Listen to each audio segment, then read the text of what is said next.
नीयते बीजो वीरवादिनं इव बृहस्पति परते जलाजीरं त्वं इष्टकं कर्मे मनः शिवसङ्कल्पमस्तु हरिः त्वं सहस्रशीर्षका पुरुषः सहस्रसाक्षः सहस्रपादः भूमिं सर्वत्र प्रीत्वा त्वजिष्ठिं दशाङ्गुलं पुरुषः एव च गुणः सर्वं च भूतं सजं भाव्यायम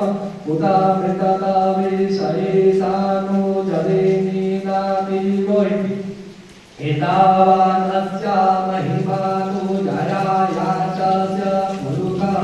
पादोऽस्य विश्वाभूतानि त्रिपादस्य वेदं दिवि त्रिपादुधैर्वर्ण्यमुधैतः पुरुषः पादोऽस्य भविता पुनः ततो विकवणः व्यक्रान्ता सदा न सने अभितरो विराड जायत विराजो अधिपुरुषः तदातो अचरित पश्यच भुजिमतो पुनः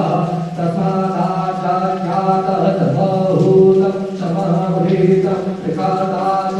अतो